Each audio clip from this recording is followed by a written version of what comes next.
So, I actually wanted to do a video response to something that ContraPoints said. So, let's get to it. First off, this starts off with someone named Urethra Franklin, and they say, I hate the phrase trans attracted men with everything in my soul. This reads to me as cis men who are chasers with some fetish towards trans folks. People who are attracted to trans folks are attracted to us for the right reasons. They don't need a label. Now, I'd just like to say this person is assuming a lot. However, Cat Black responded, your feelings are valid, but I will say that there are men who are specifically attracted to trans people, and while that may trigger our dysphoria, that's still incredibly valid. I think we should move away from shaming men who are explicitly attracted to trans people.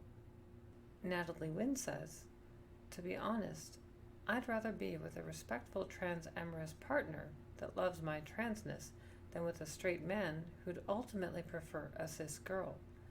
I don't understand why so many trans women insist on calling these men chasers, as if they didn't already get shamed enough by cis people.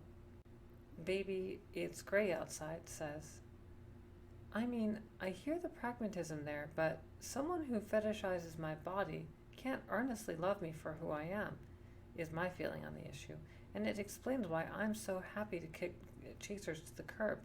But hey, more for you, I guess. Natalie Wynn says, I don't view trans attraction as a fetish.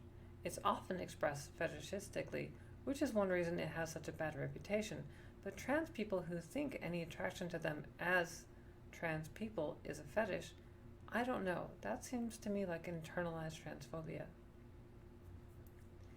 Now, I actually wanted to respond to Natalie on that one. So I wrote something up, and I'm going to read it, and I'm going to add to that. So what I wanted to type to her, but I think it's better to say, is maybe not, but it spares the heartbreak and even potential abuse. Yes, I've encountered men who fetishize trans women while simultaneously treating them like princesses in the beginning and later treated them like utter shit in the end.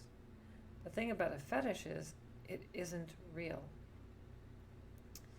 And the thing about a fetish is it is almost entirely in someone's head.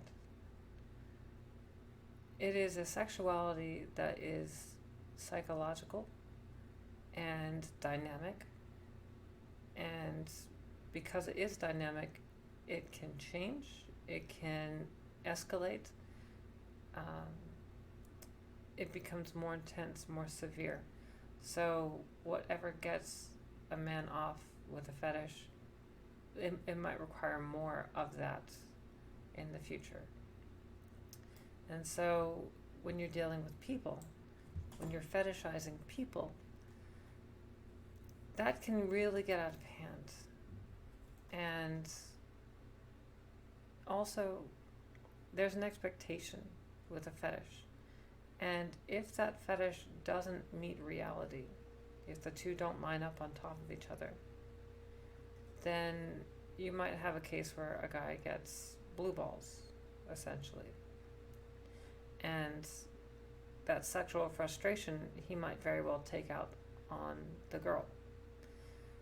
And it doesn't matter if you're trans or cis or whatever. If you're being fetishized, then someone is projecting something unrealistic on top of you. And that can cause a lot of problems. Another reason why it's a problem is because ultimately this means that you are not a person, but a means to an end. You are being objectified.